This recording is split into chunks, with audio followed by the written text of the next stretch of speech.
दोस्तों नमस्कार, मैं हूं आलोक पाठक और आप देख रहे हैं खबर दस्तक। उत्तर प्रदेश में हर रोज कुछ ऐसा हो रहा है जिससे सत्ता पक्ष और विपक्ष दोनों में हलचल मच जा रही है। अब आज रविवार का दिन खबर आती है कि पहले योगी आदित्यनाथ कानपुर क्षेत्र के विधायकों से मुलाकात करते हैं और अब जब विधानसभा चुनाव में मात्र 17 महीने बाकी हैं, तब लगभग विधायकों का विश्वास खो चुके योगी को याद आई कि विधायकों से मिलना चाहिए और उनसे कहते हैं कि भाई क्षेत्र में जो विकास हो विधायकों से पूछ कर विकास हो। लेकिन इसी बीच एक और खबर आ जाती है कि योगी आदित्यनाथ राज्यपाल आनंदीबेन पटेल से मिलने जाते हैं। अब योगी आदित्यनाथ राज्यपाल आनंदीबेन पटेल से मिलने जाते हैं तो हलचल तो मचनी ही, वो भी संडे के दिन। लखनऊ का सियासी तापमान चढ़ जाता है और वो किताब देते हैं आनंदीबेन पटेल को और उस किताब का शीर्षक है परिवर्तन और राजनीति। दरअसल जो मेरे सूत्र बता रहे हैं कि जब से जगदीप धनखड़ ने इस्तीफा दिया है तब से योगी जी थोड़ा खामोश है और उसके बाद से जो खबरें आ रही हैं कि जगदीप धनखड़ ने क्यों इस्तीफा दिया, अगर वो इस्तीफा नहीं देते तो उनको अविश्वास प्रस्ताव लाके उनको हटाया जा रहा था, इसकी सूचना जगदीप धनखड़ को मिल गई थी। इसलिए वो राष्ट्रपति के पास पहुंच गए और उन्होंने इस्तीफा दे दिया। जरा समझिए, मैं सब बातें को कर रहा हूं कि जगदीप धनखड़ और योगी जी की बहुत अच्छे रिलेशन थे, बहुत अच्छे रिलेशन थे। अभी यूपी आए थे जगदीप धनखड़ जी और योगी जी हर जगह उनके साथ रहे। जगदीप धनखड़ जी अपने सचिव के माता पिता से मिलने गए, वहां भी योगी जी उनके साथ गए। इधर बीच कई यूपी की यात्राएं की योगी जगदीप उपराष्ट्रपति जी ने और तब के और योगी जी के साथ उनकी केमिस्ट्री बड़ी जबरदस्त दिख रही थी। फोटोग्राफ्स में, बातचीत में दोनों आदमी एक दूसरे की तारीफों के ऐसे पुल बांध रहे थे जैसे लग रहा था कि देखते ही बनता था। दोनों की आप फोटोज देख लीजिए, उन दोनों फोटो में दोनों मुस्कुराते नजर आते हैं। और जो जगदीप धनखड़ के इस्तीफे के बाद जो खुलासे हुए उसने होश उड़ा दिए हैं। अगर इन खुलासों को सच माना जाए, जो हमारे जहां मैं पहले काम करता था इंडिया रोड ग्रुप, उसके एक बहुत तेज तर्रार रिपोर्टर हिमांशु मिश्रा जी, उन्होंने लल्लन टॉप को और रिपोर्टर्स ऑफ ऑफ कैमरा जो एक प्रोग्राम है उनका, उसमें बताया कि जगदीप धनखड़ जी ने एक सांसद से बोला था कि आप जाके चंद्रबाबू नायडू को समझाइए कोई सरकार से समर्थन वापस ले ले। तो जगदीप धनखड़ मोदी की सरकार को गिराना चाहते थे और वही जगदीप धनखड़ योगी आदित्यनाथ के बड़े करीबी। भाई साहब समझिए, तो जब से खबर आई थी उसके बाद पहली मुलाकात है योगी आदित्यनाथ की उत्तर प्रदेश की राज्यपाल महोदया से। और इस दौरान क्या क्या डेवलपमेंट हुआ बता रहा हूं। योगी आदित्यनाथ ने ब्रजभूषण शरण सिंह को बुलाया था 31 महीने बाद, जो उनकी बिरादरी के एक मजबूत नेता माने जाते हैं। दूसरी तरफ बनारस के एक नए नवेले संत हैं जो पहले बाहुबली और माफिया माने जाते थे, जिनके ऊपर तमाम गंभीर आरोप, मतलब लोगों की जान लेने तक के मुकदमे दर्ज हैं। खैर फिलहाल जमानत पर हैं आधुनिक संत ब्रजेश सिंह। वो साहब का एक इंटरव्यू आ रहा है, मीडिया में बता रहे हैं, तो एक अंदर अंदर चल रहा था कि योगी जी अपनी लॉबी मजबूत कर रहे हैं। और इसी बीच आज वो राज्यपाल से मिलने पहुंच जाते हैं और किताब क्या दी उनको, भेंट कर रहे हैं परिवर्तन और राजनीति। स्वाभाविक सी बात है, ऐसे माहौल में आपको जुलाई का पूरा, मैं आपको जुलाई घुमाता हूं। 8 तारीख को केशव मौर्य पहुंच जाते हैं दिल्ली, 8 जुलाई को। अमित शाह जी से मिलते हैं, बहुत सी बातें होती हैं, लौट के आते हैं और बयान देते हैं कि भारतीय जनता पार्टी की प्रचंड जीत होगी 2027 में, 2017 से भी ज्यादा बड़ी जीत होगी। उसके बाद ब्रजेश पाठक जी जाते हैं, वो सबसे मिलते हैं, उसकी तस्वीरें आती हैं। फिर योगी आदित्यनाथ जाते हैं, वो सबसे मिलते हैं। लेकिन योगी आदित्यनाथ सोमवार को लखनऊ आ गए थे, लेकिन आज संडे के दिन मुलाकात। अब सोमवार को उपराष्ट्रपति के इस्तीफे की खबर आती है। देखिए, कोई मीडिया हाउस इन चीजों पर चर्चा नहीं करेगा जो मैं कर रहा हूं। मैं राज कपूर से कहूंगा, पुरानी तस्वीरें कुछ अगर मिल जाए तो लगा दीजिएगा।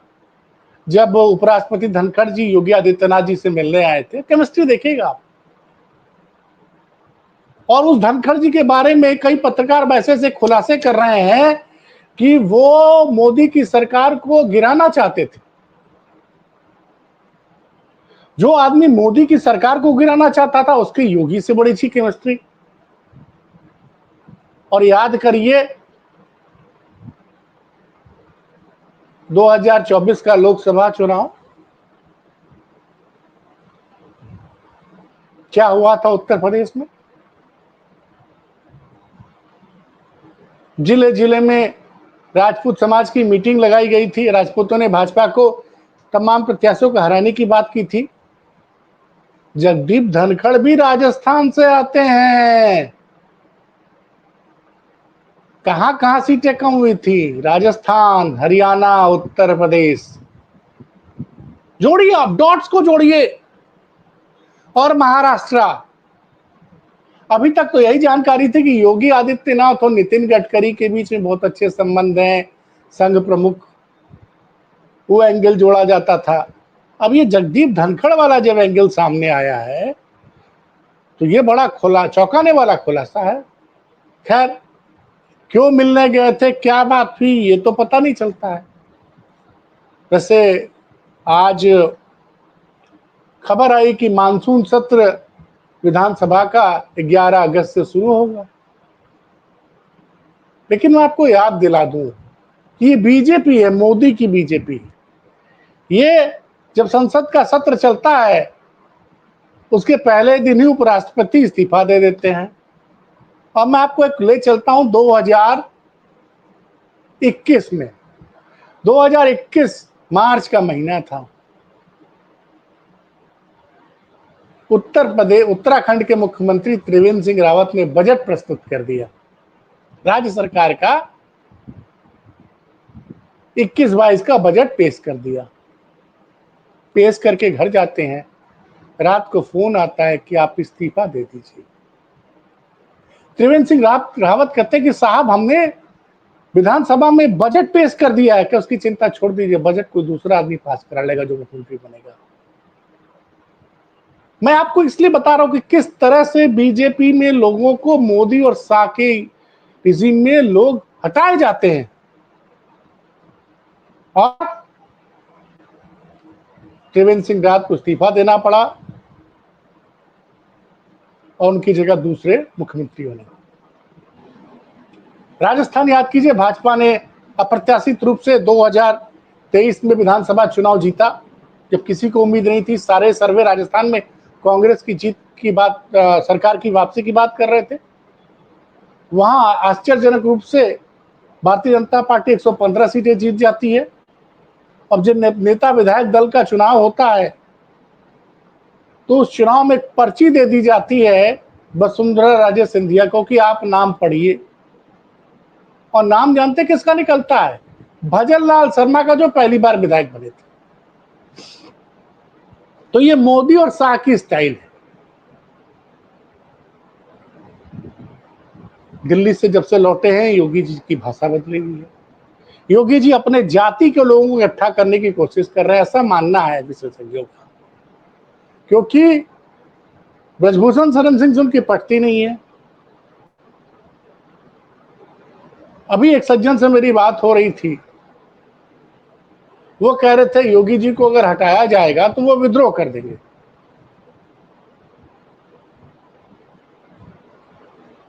वो कल्याण सिंह का भी जिक्र कर रहे थे। हमने कहा कल्याण सिंह हटे तो उनके साथ एक विधायक नहीं किया था कल। लेकिन तो क्या अगर योगी जी को इस्तीफा देने को बोला जाता है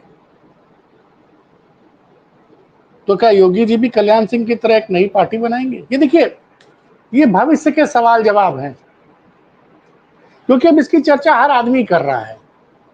हर आदमी चर्चा कर रहा है कि उत्तर प्रदेश में स्थितियां अच्छी नहीं है। वैसे योगी खेमे के, ऐसा थोड़ी है, योगी खेमे के भी सोशल मीडिया पे भी लोग हैं।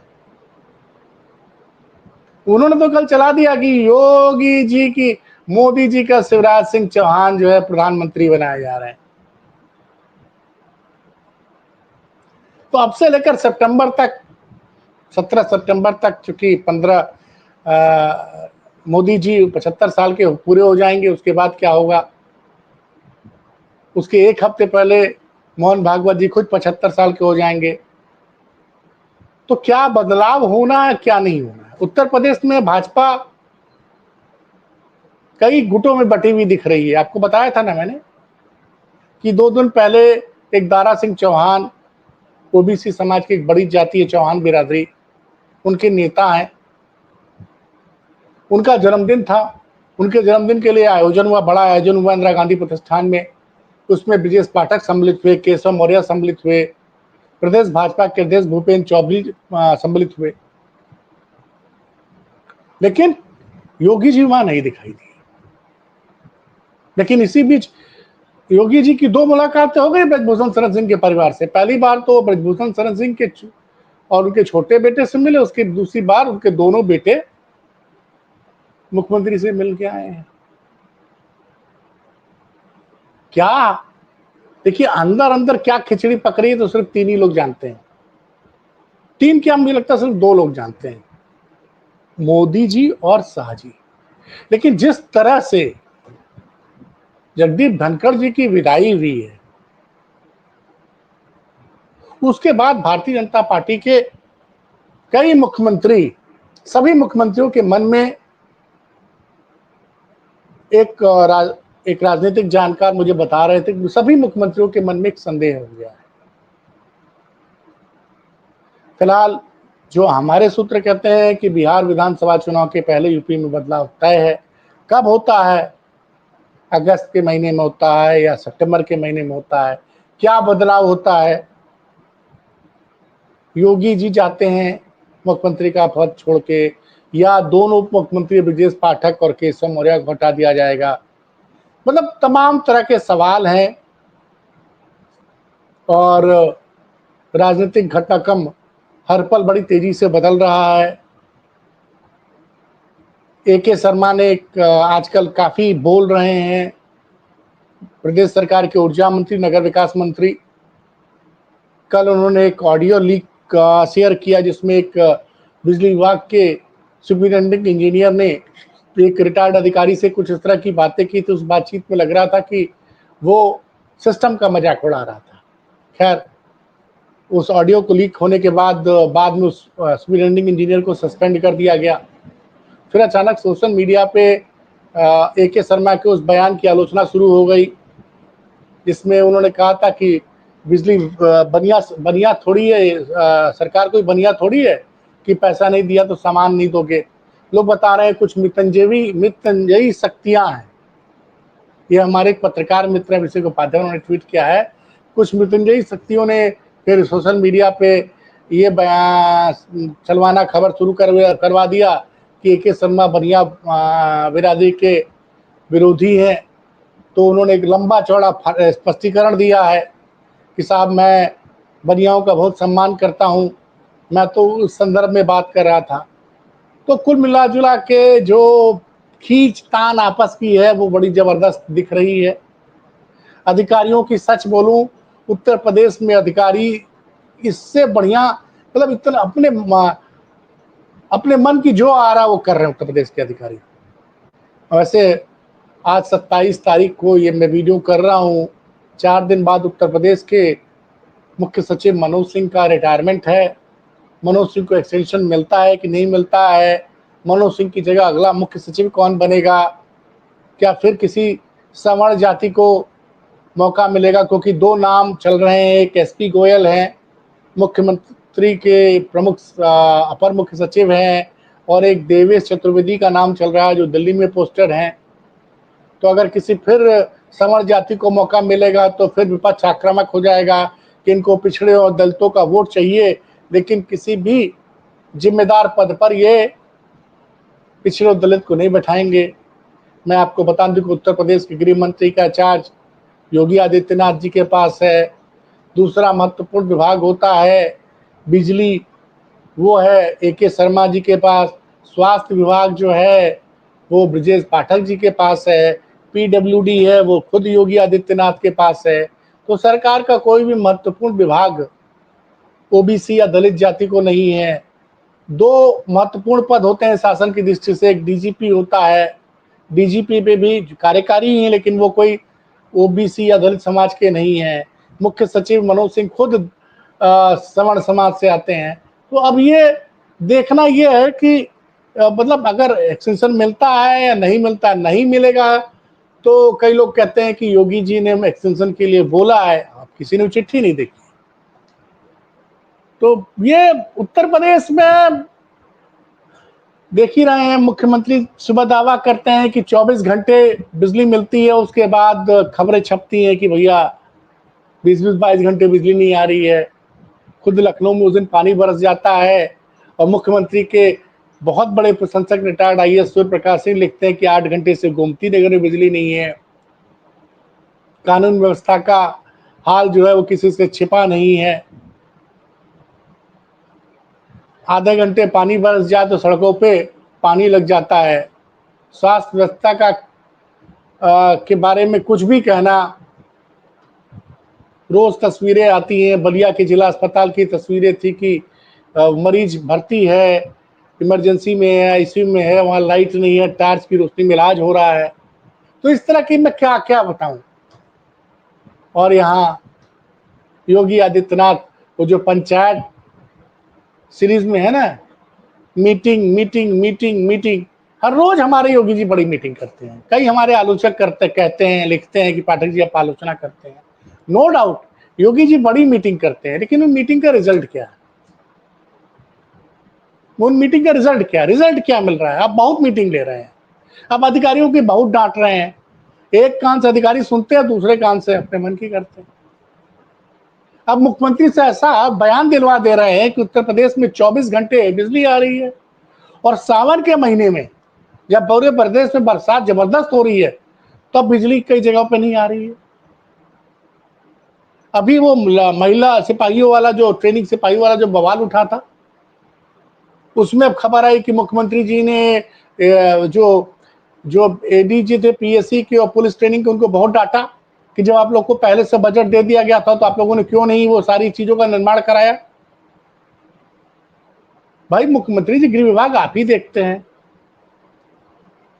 और आपने अपने चहेते अधिकारियों को 4-4 विभाग का चार्ज दे दिया। एक संजय प्रसाद जी हैं, वो मुख्यमंत्री के कार्यालय में भी मुख्य सचिव हैं का पद उनके पास है, सूचना विभाग के भी प्रमुख सचिव हैं वो, और गृह विभाग के भी प्रमुख सचिव हैं। तो एक एक आदमी 3-3 विभाग संभालेगा, और ऐसा नहीं है ये अधिकारी 5-5 6-6 साल से रहेंगे। तो भाई दिन रात आप समीक्षा बैठक करेंगे, दिन रात आप पूरे प्रदेश के दौरा करेंगे, और जमीन पर अगर कोई बदलाव नहीं है तो फिर ऐसे मीटिंग ऐसे दौरों से क्या फायदा। तो फिलहाल अंत में कहूंगा कि योगी जी राज्यपाल से मिलने पहुंचे, लखनऊ में सियासी पारा फिर चढ़ गया है, और वो जो किताब उन्होंने दी है आज, यूपी में परिवर्तन राजनीति की चर्चा, मतलब किताब का नाम है परिवर्तन और राजनीति। अब इस पे यूपी में इस पे चर्चा शुरू हो गई है कि वाह यार योगी आदित्यनाथ ने क्या किताब भेंट की है राज्यपाल महोदया को, और ये बकायदे मतलब उनके ट्विटर हैंडल से ट्वीट किया गया है। तो योगी छुट्टी वाले दिन राज्यपाल से मिले लखनऊ का सियासी तापमान चढ़ा और यूपी में परिवर्तन और राजनीति की चर्चा शुरू हो गई है। तो फिर मिलते हैं किसी बड़ी खबर के साथ, तब तक देखते रहिए खबर दस्तक। खबरें अच्छी लगती हो तो चैनल को शेयर और सब्सक्राइब कीजिए, और कमी है तो कमेंट बॉक्स में आके बताइएगा जरूर। बहुत बहुत धन्यवाद।